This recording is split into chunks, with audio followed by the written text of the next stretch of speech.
दोस्तों अभी की आज की बहुत ही बड़ी और ब्रेकिंग न्यूज निकलकर सामने आ रही है कि चंद्रयान 3 ने 5वीं बार बदली ऑर्बिट। आज 1 अगस्त को चांद की तरफ निकल पड़ेगा। 23 अगस्त को सतह पर उतरेगा लैंडर। जी हाँ दोस्तों, चंद्रयान 3 आज चंद्रमा की तरफ निकल पड़ेगा। 236 किलोमीटर दूर इंजन कुछ देर के लिए चालू होगा और चंद्रयान 3 की जो अभी की स्पीड चल रही है ना, वो कितनी है? 40,270 किलोमीटर प्रति घंटे से ज्यादा हो जाएगी। दोस्तों इसरो के वैज्ञानिक आज रात 12 से लेकर 1 बजे के बीच चंद्रयान 3 को पृथ्वी की ऑर्बिट से चांद की तरफ भेजेंगे और इसे ट्रांस लूनर इंजेक्शन कहा जाता है। अभी वर्तमान में चंद्रयान इसी अंडाकार कक्षा में घूम रहा है जिसकी पृथ्वी से सबसे कम दूरी है यानी कि 236 किलोमीटर है और सबसे ज्यादा दूरी 1,27,609 किलोमीटर है। आज 1 अगस्त को यह चंद्रयान 3 चंद्रमा के रास्ते पर निकल पड़ेगा और 5 अगस्त को यह चंद्रमा की ऑर्बिट में पहुंच जाएगा। दोस्तों चंद्रयान 3 की जो अभी की रफ्तार है वो 40,270 किलोमीटर प्रति घंटे की है, यानी कि चंद्रयान 3 मात्र 1 घंटे में 40,270 किलोमीटर का सफर तय करा है और 5 अगस्त को ये दोस्तों मात्र 4 दिन में चंद्रमा के ऑर्बिट में पहुंच जाएगा और 23 अगस्त को यह चंद्रमा के ऊपर लैंड करेगा। अब आप लोगों के दिमाग में ये आ रहा होगा कि मात्र 4 दिन में ही चंद्रमा पर पहुंच रहा है, तो चंद्रमा पर लैंड करने में 15-16 दिन क्यों लगा रहा है? दूसरा सवाल आपके ये आ रहा होगा कि आखिर 550 करोड़ रुपए खर्च करके वैज्ञानिकों ने चंद्रयान 3 चांद के ऊपर क्यों भेजा? आखिर चंद्रयान 3 क्या क्या खोज कर लाएगा? क्या रिसर्च होगी चंद्रयान 3 से?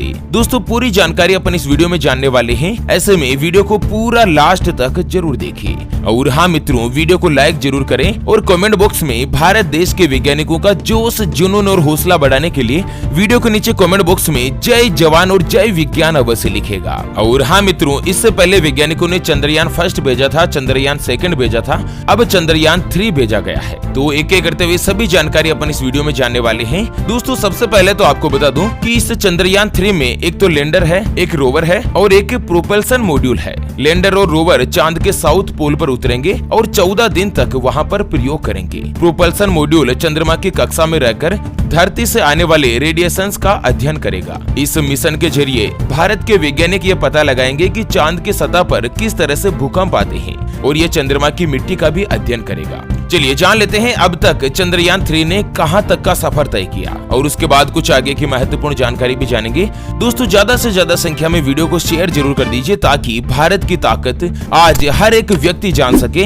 हर एक व्यक्ति के फेसबुक पर आज ये चंद्रयान 3 का वीडियो होना चाहिए कि भारत आखिर चांद पर पहुंचने वाला है, किस तरह से अपने तिरंगे झंडे को चांद पर लहराता हुआ मात्र कुछ ही दिनों में नजर आ जाएगा। दोस्तों चंद्रयान 3 14 जुलाई को 170 किलोमीटर मल्टीपल 36,500 किलोमीटर के ऑर्बिट में छोड़ा गया था। 15 जुलाई को पहली बार ऑर्बिट बढ़ाकर 41,762 किलोमीटर इसको तय किया गया। इस तरह से अब तक तो यह दोस्तों पृथ्वी के ही चक्कर लगा रहा था और अब आज ये चंद्रमा के लिए रवाना हो चुका है। 14 जुलाई 2023 को दोपहर को 2:35 पर आंध्र प्रदेश में श्रीहरिकोटा के सतीश धवन स्पेस सेंटर से इस चंद्रयान 3 मिशन को लॉन्च किया था और 23 अगस्त को शाम को 5:46 पर ये मून पर पहुंचेगा यानी कि चंद्रमा पर उतर जाएगा। पृथ्वी से चंद्रमा की दूरी 3,84,000 किलोमीटर है और चंद्रयान 3 का रास्ता किस तरह से तय होगा, ये 3,84,000 किलोमीटर का जो सफर है ना, वो चंद्रयान 3 किस तरह से करेगा, पूरी जानकारी अपन जानेंगे। उससे पहले हमेशा की तरह एक नजर डाल लेते हैं आज के माइंड क्विज यानी कि गिवे वाले सवाल की तरफ। तो दोस्तों आज का माइंड क्विज वाला सवाल आप स्क्रीन पर देख पा रहे हैं। भारत देश के राष्ट्रीय ध्वज में कुल कितने रंग होते हैं? जी हाँ दोस्तों, दोबारा सुन लीजिएगा।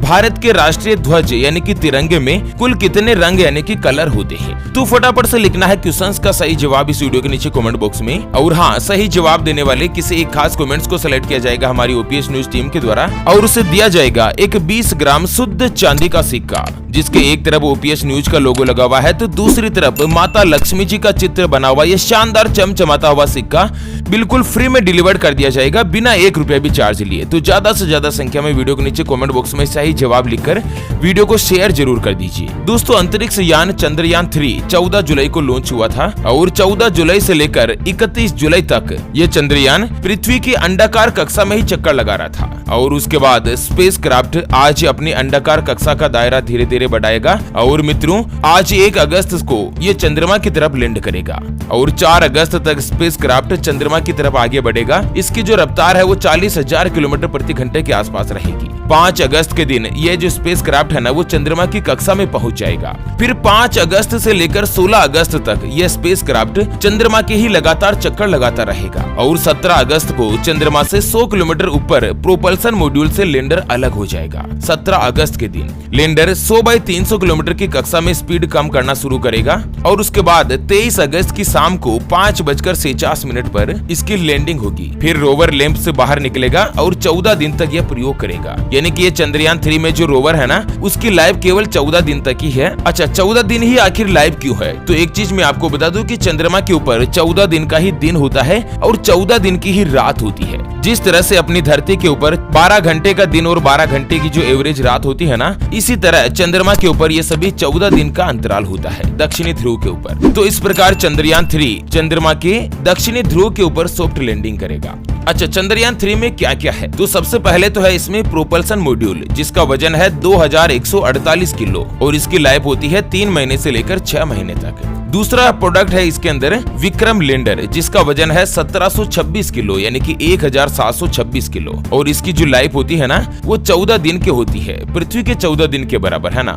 विक्रम लैंडर अपने साथ रोवर लेकर गया है और प्रोपल्सन मॉड्यूल से अलग होने के बाद यह ऑन बोर्ड सॉफ्टवेयर की मदद से चंद्रमा के ऊपर सॉफ्ट लैंड करेगा। लैंडिंग के वक्त इसकी जो स्पीड होगी ना वो 2 मीटर प्रति सेकंड होगी और ये चंद्रयान 2 के ऑर्बिटर और रोवर से कम्युनिकेट करेगा। फिर इसके अंदर है एक प्रज्ञान रोवर जिसका वजन है लगभग 26 किलो और इसकी लाइफ भी लगभग 14 दिन ही है। अच्छा प्रोपल्सन मॉड्यूल पेलोड जो है ना वो सॉफ्ट लैंडिंग करने के पश्चात चंद्रमा की कक्षा से पृथ्वी का अध्ययन करेगा। पृथ्वी पर रहने योग्य ग्रह के रेडिएशन में क्या कोई खास बात होती है इस चीज का भी पता लगाया जाएगा। उसके अलावा प्लाज्मा के घनेपन और समय के साथ इसमें हुए बदलाव का पता लगाया जाएगा। चांद पर वातावरण नहीं है इसलिए सूर्य के रेडिएशन लगातार इसके ऊपर पड़ते रहते हैं। इससे चांद की मिट्टी जल गई है और उसमें गन पाउडर जैसी गंध आती है, इसलिए प्लाज्मा का अध्ययन किया जा रहा है। ये चंद्रमा के ध्रुव की सतह पर तापमान का अध्ययन करेगा। लैंडिंग साइट के आसपास भूकंप को मापेगा। चंद्रमा की ऊपरी और अंदर वाली सतह की बनावट का भी अध्ययन करेगा। अच्छा चांद की सतह के ऊपर यानी कि चंद्रमा की धरती पर क्या क्या केमिकल है और क्या क्या मिनरल्स है इसका भी अध्ययन करेगा। आखिर चंद्रयान 3 के मिशन से भारत को क्या हासिल होगा? लोगों के मन में सबसे बड़े जरूरी सवाल ये उठते हैं कि ये चंद्रयान 3 मिशन जिसको 550 करोड़ रुपए खर्च करके भारत के वैज्ञानिकों ने चंद्रमा पर भेजा है, तो इस मिशन से भारत को क्या मिलेगा, क्या हासिल होगा?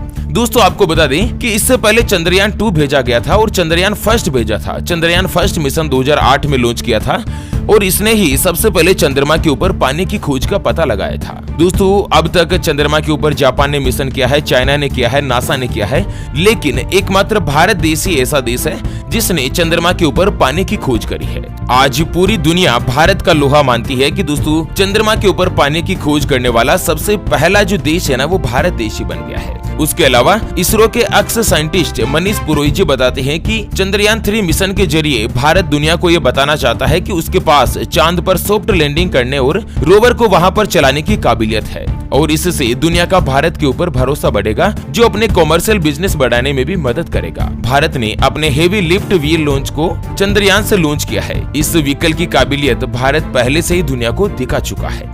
अच्छा दूसरा सवाल ये उठता है कि आखिर चंद्रयान 3 मिशन को साउथ पोल के ऊपर ही क्यों भेजा गया? दोस्तों चंद्रमा के पोलर रीजन दूसरे रीजन से काफी ज्यादा अलग है। यहाँ पर कई हिस्से ऐसे हैं जहाँ सूरज की रोशनी कभी नहीं पहुँचती। चंद्रमा के साउथ पोल का जो तापमान है ना टेम्परेचर वो -200 डिग्री सेल्सियस से भी नीचे चला जाता है। ऐसे में वैज्ञानिकों का अनुमान है कि यहाँ बर्फ के फॉर्म में अभी भी पानी मौजूद हो सकता है। भारत के 2008 के चंद्रयान 1 मिशन ने चंद्रमा की सतह पर पानी की मौजूदगी का संकेत दिया था। इस मिशन की लैंडिंग साइट चंद्रयान 2 के जैसे ही है। चंद्रमा के दक्षिणी ध्रुव के पास 70 डिग्री अक्षांश के ऊपर। अगर सब कुछ ठीक रहा तो चंद्रयान 3 चंद्रमा के दक्षिणी ध्रुव के पास सॉफ्ट लैंडिंग करने वाला दुनिया का पहला स्पेसक्राफ्ट बन जाएगा। चंद्रमा पर उतरने वाले पिछले सभी स्पेसक्राफ्ट चंद्रमा के भूमध्य रेखीय क्षेत्र में या चंद्र भूमध्य रेखा के उत्तर या दक्षिणी में कुछ डिग्री अक्षांश पर ही उतरे थे। और इस बार लैंडर में चारों कोनों पर लगे 4 इंजन यानी कि थ्रस्टर तो है, पिछली बार इसमें 5 इंजन लगाया गया था, इस बार 5वां इंजन को हटा दिया गया है। अच्छा, अगला सवाल लोगों के मन में ये उठता है कि चंद्रयान 3 मिशन का जो लाइफ है ना, वो 14 दिन ही क्यों रखा है, चंद्रमा पर ये 14 दिन ही काम क्यों करेगा। तो साइंटिस्ट मनीष पुरोहित जी का कहना है कि चंद्रमा पर 14 दिन तक रात होती है और 14 दिन तक उजाला रहता है।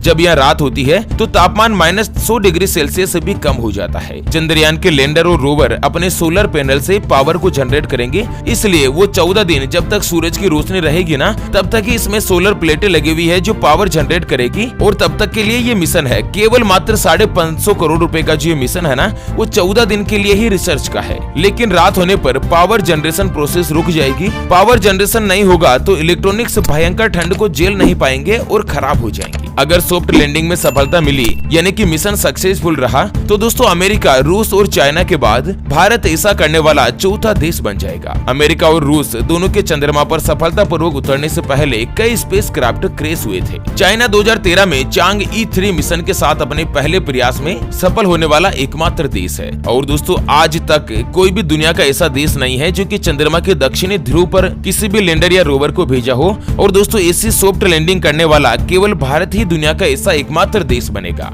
तो दोस्तों कुछ ही दिनों का समय शेष है, ईश्वर से भी कुछ दुआ कीजिए, कुछ आपकी दुआ और कुछ दोस्तों वैज्ञानिकों की टेक्नोलॉजी दोनों ही साथ मिलकर काम करेगी। भारत की अंतरिक्ष शक्ति पूरी दुनिया के सामने उभर कर सामने आएगी। दोस्तों ज्यादा से ज्यादा संख्या में वीडियो को लाइक जरूर कीजिए और कमेंट बॉक्स में जय हिंद और जय हिंदुस्तान के साथ ही जय विज्ञान अवश्य लिखेगा। चलिए इसी के साथ फिलहाल के लिए इस वीडियो को यहीं पर देते हैं विराम, फिर से होंगे हाजिर एक और नई और काम की जानकारी के साथ। तब तक के लिए जय हिंद, जय भारत, वंदे मातरम।